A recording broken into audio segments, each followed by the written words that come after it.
appear we only have one more show before the NHL draft. So you know what we're going to talk about?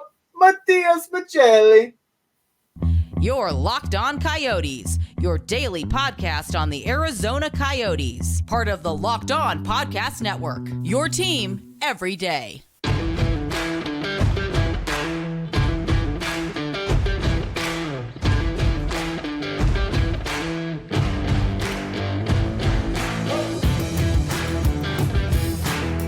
Welcome to the show, everybody. This is Locked On Coyotes. Today's episode brought to you by Gametime. Download the Gametime app and create an account. Use the code LOCKEDONNHL for $20 off your first purchase. I'm your host, Robyn Leonio. That's Matthew Jacobson right beside me.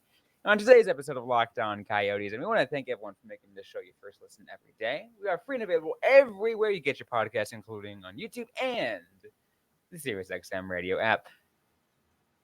Matias Maccelli, Matt, he's good. He's named to the All-Rookie team. I think can we say in the last rookie if one we made the All-Rookie team for the NHL? I don't know. Let's see. I'm gonna look. It definitely isn't Victor Soderstrom yet. No. Keller maybe. Kells or Chikrin, to be honest, are the ones that are popping up. But anyway, Matias Maccelli was fourth overall in Calder votes. And look, I am not meaning to disrespect Stuart Skinner. I feel like he was carried, and Maccelli should have been one of the three finalists instead of Skinner, because then we could have had another Kachina boy up there, repping us. But I suppose we can't have everything that we want. No, we can't. And I'll say this though, like as much as it sucks, the injury that Matias Maccelli had in December, January hurt his chances significantly, even though he still had the most points per game. Even though Beniers also had an injury. But you know what? We're not going to get into that. We're not going to have this little back and forth about, well, this should have happened or that could have happened. What we're going to do, we're going to be more productive this time on Locked On Coyotes. And I picked an arbitrary year of 2017 because the year before 2016, you have Clayton Keller and Jacob Chikrin. It would have kind of ruined the point I was going for. But I want to go ahead and ask you, who do you think the most productive, or the players that have either produced the most or played the most NHL games the Coyotes have drafted since 2017? And I want to see if you can get some of these names, because as I'm looking over it right now, there are 1, 2, 3 with 100 or more NHL games played, and I guarantee you will not get one of them. So since 2017, was it drafted since 2017? Yep, drafted by the Coyotes since 2017, so including the 2017 draft. And has over 100 NHL games. Yep, one is in the 2017 draft, one is in the 2018 draft, and one is in the 2021 draft. I really hope you get that one, because probably the best pick the Coyotes have made in the depth pick in recent years. Is Barrett Hayton one of them? Yes. Barrett Hayton, in terms of total games, would be number one on the list. 176 games played, 32 goals, 42 assists, 74 points. He's definitely, I like his game. Two-way game, like him. Definitely could be a second-line center. Could still end up just being that third-line center, the bottom nine anchor, the top nine anchor you need. That being said, that wouldn't be bad at all. JJ Mosier? Yep. JJ Mosier would be number... Actually, I think they're tied for number 2.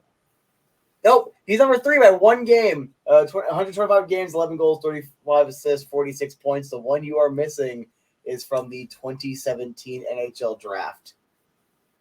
From the 2017 NHL draft. Does it help if I say it's a third rounder, even though we had 3 third rounders that year, including Tucson Roadrunner Cam Crotty, who is yet to make his NHL debut. Cam Crotty, oh my god! I got a signed puck from that I spent $5 on, or $10, or whatever it was, for the raffle puck, and I was like, "Oh, Josh Stone." No, it's Cam Crotty. I love that. God, like I know, like as someone that's even covered covered the Roadrunners for long enough, I should have known who passed through and made. No longer with the Coyotes, if that helps. No longer with the Coyotes. Yep, no longer with the Coyotes. This name actually kind of shocks me.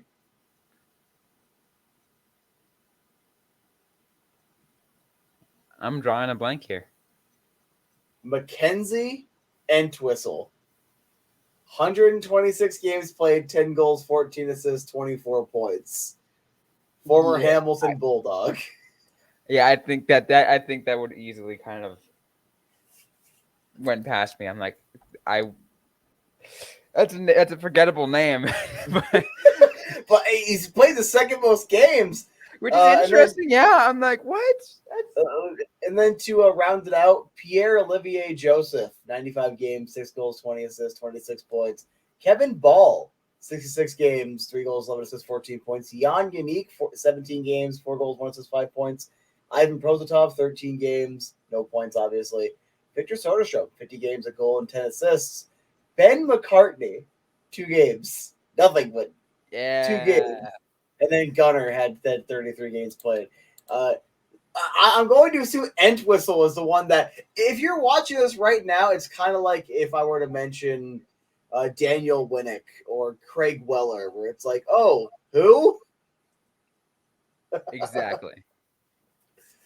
Oh, man, I remember thinking Craig Weller was actually going to be something. I didn't understand the concept that he was just a depth pickup. I didn't understand that as a kid. I was like, oh, yeah, they're all going to play. Yeah, no, but when you're a kid, you don't really know. You don't really care. Like, you just, like, you recognize a player and you're like, I like him. And then you just kind of stay attached to that. It's like, he's going to be good. Watch. He's going to be great. Watch him. We're going to go places. But you know what? I think our listeners are going to go places as well, specifically to events with this episode's sponsor, and that is Gametime. So, buying tickets to your favorite events shouldn't be stressful. I mean, I know we're Coyotes fans. We're used to it, but on the ice product, not the actual process of buying tickets. Gametime is a fast and easy way to buy tickets to sports, music, comedy, and theater near you. With killer deals on last-minute tickets, you'll get the best price guarantee. You can stop stressing over tickets and start getting hyped for the fun that you'll have. Look, the Rattlers season's winding down. I'm probably going to have to take a peek at Gametime to see about the most recent matchup, or maybe, just maybe, when preseason kicks off, I might want to go check out one of the games in Vegas between the Golden Knights and the Coyotes. Let's give Gametime a look so I can get that lowest price guarantee. Download the Gametime app, create an account, and use code LOCKEDONNHL for $20 off your first purchase. Terms apply, but go ahead, create that account, redeem code LOCKEDONNHL for $20 off. Download Gametime today, last-minute tickets, best price guaranteed. All right, so let's move on and get from that, and let's talk some draft. Let's talk draft, because the draft is tomorrow, from when everyone's listening to this, and it caught me off guard. I thought it was for a second. I thought it was Thursday. I thought it was Monday. I thought I had a whole week. I'm going to level with you. I thought I had a week. Oh, yeah. You know what? You know what's even crazier, though? What's even crazier is free agency's coming up, too. Oh, that's right. Canada Day. Yeah. It's back on July 1st now, isn't it? I know. It feels like forever since it was on July 1st. We're going to have to do some crazy, That needs to be the day that I don't show up. That's got to be the day that I just don't come into work. I'm going to. Free agency. If there's anyone that's followed me from pre-Locked On days knows that I've done a free agency live show, I think, every year, from starting in 2017 or 18, and then up until 2020. So right before the pandemic. So too much work. It is a lot. I did too much. I worked too much on those. It was tiring, especially those shows were like 2 hours long. And like, but let's get into the draft. Draft strategies. I have a random, arbitrary mock draft in front of me just so I can have something to follow along, just a template. There's definitely a couple names on this one that I'm like, oh, hey, Reinbacher at 5. I'm not sure if I agree with that, but template.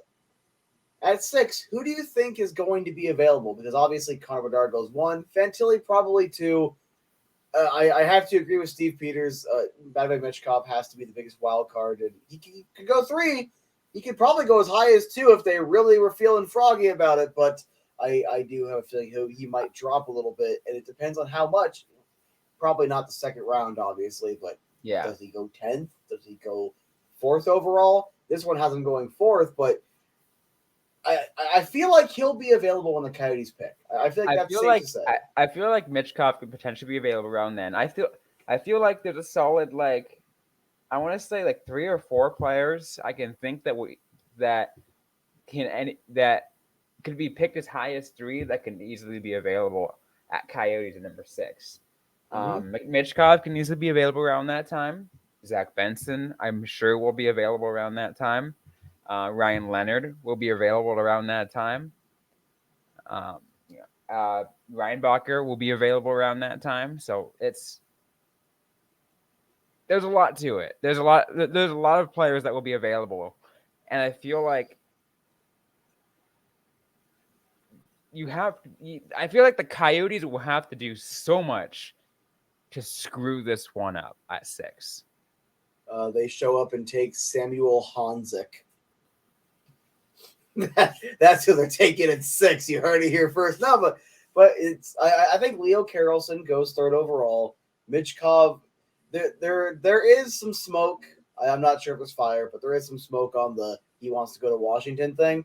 But there are some trusted reports that are saying the Coyotes are taking Dvorsky. Others that are saying they're taking Michkov if he's there. There are others that suggest they could be taking such and such a player. Will Smith is one of the ones. I mean, in our own Lockdown NHL mock draft, I personally took Dvorsky at number 6. He's a good player. I felt like it was the most, at the time that we recorded the mock draft, I felt like it was the most reasonable thing. And I think things have developed. I feel like maybe there's a different player based off of the mock draft that we did that I'd pick over Dvorsky, but I still think Dvorsky would still be a good pick nonetheless. Yeah, because you need that center. He's a good player. I've heard nothing but good things about him. And he's got size. He fits the Bill Armstrong mold. And the only players I think are comparable to consider is you have guys like Ryan Leonard. Obviously, Will Smith has a high ceiling, and I want to respect Will Smith's offensive game, but I've also heard a couple things that are like worrying to where Will Smith might be off the board for me at 6. Doesn't mean I'll be mad if they take him, but that's just me personally. I like Reinbacher. I'm not sure if you want to take him that high. You got to go best player available. You also got a couple of guys like this one has Zach Benson going 14th overall. I don't think he goes that low at all. Even Oliver Moore is a good potential selection. There are some decent names that they can go at 6. Right. I think you got to go Benson or Dvorsky if Michkov and Carlson are off the board, though. Oh, yeah. I feel like, yeah. That's definitely one of the ones that goes. And again, I'm looking at, I'm personally looking at our own mock draft to kind of get an idea of, because a lot of these are really close, right? Mm-hmm. A lot of these mock drafts are really close on where things are. And it really is just a bunch of, a mix, from Michkov, Smith, Dvorsky, Leonard, Benson. I think even Oliver Moore can be kind of mixed in there depending on who you ask. But those are how many players did I name? 5? Yeah, it's about 5 players that no matter what, they will have a chance to draft at least one of them. And assuming the Coyotes are high on any of those players, and I would hope they're high on at least a couple of them, one of those players you just named is going to be a Coyote. Because there are unless they go back, unless you trade 6, you go back to 10 or whatever, and you get it's very assets. Possible because anyway, if we go back to discussion that we had with Kyle last week, it's very possible that maybe they say, hey, I think we think that Ryan Leonard might be the best guy, but we also feel like he probably won't get picked up until like 9 or 10. So we'll just kind of add some assets and drop back a little bit. Yeah, it's possible. I also, if there is smoke to this Washington Capitals thing and the Coyotes, there is smoke to that report that they will just take Michkov if he's available. If I were the Coyotes, assuming those two things are true, but those things have to both be true for this to make sense. If I were the Coyotes, I'm calling Washington and saying, you might as well swap picks with us and give us some assets because we're taking Michkov if he's there. So that's what I would personally do if both of those things are accurate. Because at 8, this one has Dvorsky going at 8, but even if Dvorsky's off the board, probably Leonard or Smith or Benson would still be available at 8. You'd still get a really solid player and an extra asset, be it a second and third. Heck, or whatever else. Even if you really want to, like, let's say, I wouldn't even consider it a reach, but like, if you want to play it relatively safe for the Coyotes, because they want a defenseman, and somewhere between their two picks, ASP is going off the boards. No doubt about it. The question is, do you want ASP or Reinbacher? And when is he going to go off? And when are both of them going to go off the board? Are they going to go off before 12, or are they going to go off? Like what's it going to be? So you got to figure out how you're going to fit that into your strategy as well. Yeah, because did anyone see Nemetz going second overall? I don't think anyone saw Nemetz going that high last year. No, I mean, surprising. I think it was a huge, like, maybe I knew last year that New Jersey they didn't really need any centers or forwards because they already were super stacked in that position. So there was no purpose in getting either Shane Wright or Uri Slafkovsky. Maybe they were even thinking about getting Slafkovsky, but once he went off the board at 1, Shane Wright was there. They probably didn't even like Shane Wright. It's like, okay, that edge works. So I think he works because we don't really need a center, so we're not going to try to focus on that. So that's how that happened. I mean, I very well think that is legit exactly everything that went down that caused that to happen. It's possible. But again, I'm not even disagreeing. Like that probably was what happened. But I'm just saying, like, no one saw him going second overall. ASP and Reinbacher could both be gone at 6. That's not going to happen. But no, they also both are probably going to be gone by 12. Even if, let's say, one of the two. So depending on who you believe, Reinbacher is more NHL ready. So Reinbacher's off the board anywhere between 5 and 8, and then ASP, he's not getting past the Coyotes if he makes it to 12. In general. So it's which means that, like, if the Coyotes had picked somebody else at 6 and they stick with that 12 spot, both Reinbacher and ASP are off the board by 12. You have to find another defenseman. And again, you look at, there's still other defensemen to pick. Again, we kind of take a look at back what we talked with Kyle. There's Golyayev, there's Willard. There's options. This one is confusing me because ASP 13, Tom Wallander at 11. I don't agree with that.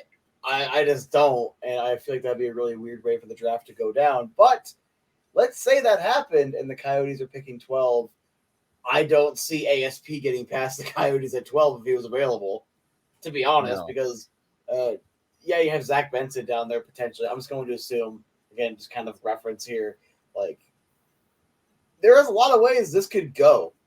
Just and like I said, no one expected Nemetz to go second overall last year, so you can be surprised. The only point I was trying to make is you can be surprised with defensemen going up, but I still do think you're going to see a lot of favoring centers, and you see that all the time. And then maybe one of those two defensemen goes in the top 5, maybe. But they're both be gone by 12. I feel like that's a safe bet. You made me double check because I was actually really curious. I looked at our own mock draft again. 1 through 9 are all centers. Oh man, that might be a little too center heavy. I know. Well, the exception of Michkov, because he's kind of like the exception of Michkov because I think he's like a center / wing, but still. from what I can tell, he's mostly a wing, but I'm not saying he's never played center or anything. Just everything I see him listed as a wing. But it's also an NHL star level talent. Every single thing has him projecting to be an NHL star level player. How do you fit that in with between 6 and 12? What are you going to do? Like if you're Bill Armstrong, how are you going to strategize that to make sure that not only are you getting the best available player at 6, or whatever position they'd end up drafting first, like you said, maybe they draft back, while also, again, doing what they really need to do and potentially draft a defenseman. I don't care about the position. I'm going best player available. And the reason I'm doing that is because we've been talking about it for a long time. Get the best player. If you have too many centers, you can move to wing. You have too many forwards, you can trade for that defenseman or that goalie later. You have too many second-round picks, trade him and get another first. Or trade him and get 2 more seconds in the next draft.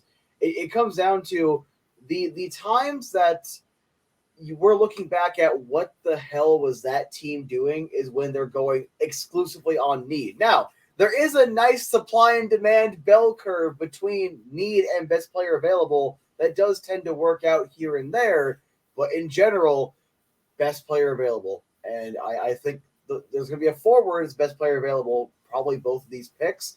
Obviously, one of Reinbacher or ASP could be at 12, but I don't fully expect that. So it's kind of like you need to go with the best player, and if it ends up being Zach Benson and Oliver Moore, if it ends up being Dalibor Dvorsky and Zach Benson, or however you want to throw this around, you have to go with that. But let's say you get Dvorsky. They love Dvorsky. They are high on Dvorsky. Get him at 6. Okay. ASP, Reinbacher, we like them. They could fit here, but they're off the board. They're not there. Maybe we can trade back to 15. We got this guy we like. I'll just pretend it's Moore, just as an example. We like Moore. We think he'll still be there a few picks later. We're going to go ahead and trade back, get an extra second and a third, or maybe an extra roster player. It wouldn't be a top 4 defenseman or top 6, or forward or anything, but get an extra roster player, extra prospect, extra whatever. Trade back a couple, and then you still get the player that you thought was the best possible. Or even, hey, we like Wallander. We don't think Wallander should go at 12. You trade back to 18. Just random numbers.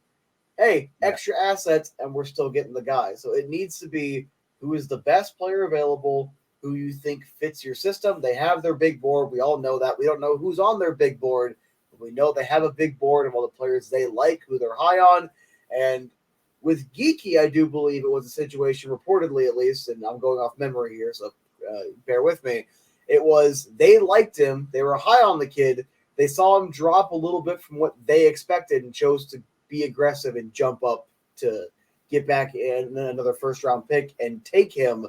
And I like Geeky. I know some people have reservations, which is fine, 100% acceptable. But I think that's what the strategy is going to be. Hey, these are the guys we like. I like Benson. What if Bill Armstrong hates Zach Benson? So you don't take him. Hey, we think our guy's going to be available later. I think that's what they're going to focus on. So be focusing on who do we like? What do we think we could do?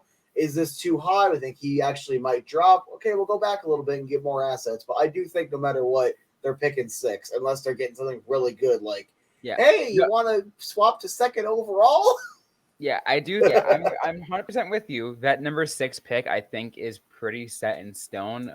They're not going to stick with that number.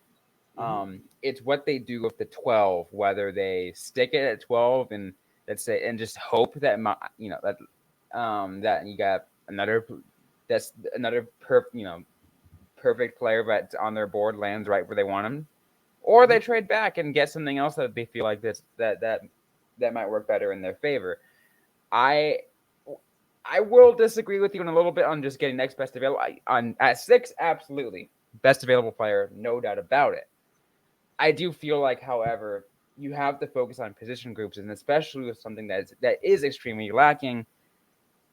If they truly believe in building through the draft, I really think that you have to find a potential star defenseman within that.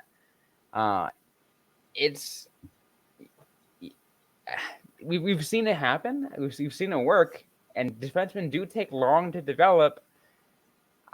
So it would take several years for them to even show, but I still firmly believe that I feel like they do need to pick a defenseman in the first round.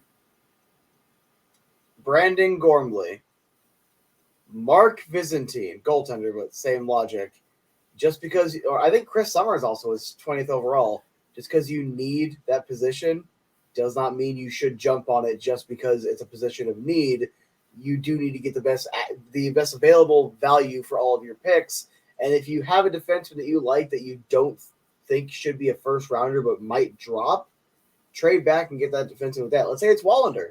What if they're really high on Wallander and they think he's going to go between 18 and 35, whatever the range is? Okay, that's where he's going to go. So get back into that range where you think he's going to go, get the extra assets, and get your defenseman. But what if they're not high on any of them? What if they like a couple of guys they project to go in the third round? Artem Duda was a second-round pick. They got J.J. Moser, second-round pick. Obviously, J.J. Moser is not a star top-pair defenseman, but he's a top 4 defenseman. It just comes down to they have to do this right because, the pressure is on. But 100%. And I'm not saying, at 12, if, let's say ASP and Reinbach are off the board, absolutely have to pick Guayev or Willander. Like, you just, like, that's not the best. Like, that I mean, unless the Coyotes really believe that they'll get picked at 13, which is very unlikely for those other two players I mentioned. But it's, I feel like they have to strategize a little bit around that, kind of like if it works. And again, if it does work into their system, I feel like that's something that that should be on their radar. Yeah, it should, but they should be looking at defensemen 100%. I agree with that. When it comes to the actual pick itself, you have to prioritize best available. And even if you decide to do what they do in the NBA and you essentially trade the pick immediately once you make it type of situation, you still got to make sure you're doing what you think is best for the organization. So that's why I am a little more of a stickler on this, because if I were to bring back up, that stat that I told you, the Arizona Coyotes themselves have drafted 2 players to play 1,000 games. Do you remember who those 2 players were? Oh God, we just talked about it. My brain. Did we talk about this off the air? Yep, it was off air. It was off the air. Blake Wheeler and Keith Yandel. OEL is about 80 games shy, but only 2 players the Coyotes themselves have drafted, not the Coyotes Jets franchise. The Coyotes themselves, only 2 players. One of them didn't play a single game for the Coyotes, and one of them, I think, spent around a third of their career elsewhere, but still was here for a pretty long time. It just 1,000 games is something that, for your first round picks, it needs to happen, but you probably should be sniffing around that a little more than not. And there's so many picks they whiff on, so many picks that they play more elsewhere, like Mackenzie Entwistle. We're like, oh, who the hell is that? We forgot about that guy. 100 some odd games, technically more than Yanis Moser, and it's elsewhere because that's where he's playing. Pierre-Olivier Joseph traded away, playing elsewhere. It's the first round picks you got to hit. And yes, you're not going to hit on every single one. It's unrealistic, but you got to make sure the mindset is we're not taking another Brandon Gormley. Need to hit. Like the majority, and when I may say the majority, I mean the majority need to hit. At least like 55-60%, like in general. And I mean hit like they're an NHLer. They're going to contribute to your roster, even if they at some point go down to the bottom 6, as long as they are a contributor at the NHL level, a first-round pick, that's what you need. I think especially, I think even top 10, that number even skyrockets even more. All right, top 10, it's got to be more than just a bottom 6 contributor. It's got to be like a good NHL level player, probably top 6, top 4 defenseman, at least your high 1B goaltender, but no one picks goalies in the first round. Unless you're crazy, which I think there was a goalie picked in the first round last year, if I'm not mistaken. Like I thought it was 2 years ago. I thought it was either Spencer Knight or I'm thinking of I might be confusing Carter Hart, but I think Spencer Knight was a first round pick in 2019. Well, I'm tired. Doesn't matter. We're overtime. Yeah. Doesn't matter. we're gonna be out of on this episode. Tomorrow we'll kind of get a little bit to more pre-draft coverage. So be sure to stay tuned on that as we kind of just get ready for the Arizona Coyotes and the NHL draft coming tomorrow at 4 p.m. I know there's a Coyotes watch party. I may or may not be there because I'll be off of my other job by then. So if you're there and you want to say hello, I'm gonna be there. Maybe. I might not get off work if I'm lucky to like 3:30. So don't count on me. I'm a West Valley kid. I like to stay in my nice little hole. Especially since it's in Scottsdale, it's a little bit tougher for you to get on this side. But also like the bar food's expensive, and I don't even drink. That sounds like a you problem. Wow. Fine, I'm going up the road, but not for alcohol. Anyway, we're done. That's it. Bye. Do your spiel. All right, we're done with this episode of the Locked On Coyotes podcast. If you like what you heard, don't forget to leave a review, like, comment, subscribe if you've yet to already. We're available everywhere you get your podcasts, including on YouTube and the SiriusXM app. But don't forget to interact with us on social media. We're on Facebook, facebook.com/LockedOnCoyotes, and on Twitter at LO_Coyotes. I'm personally at Robyn_Leonio. Matthew Jacobson is at the AZ Sports Guy. Interact with us, ask the question you might have. We might answer right back or on a future episode of the Locked On Coyotes podcast. Thanks again, everyone, for listening to today's episode. Hope you guys are staying safe out there. Hope you guys are staying healthy. And don't forget to howl on.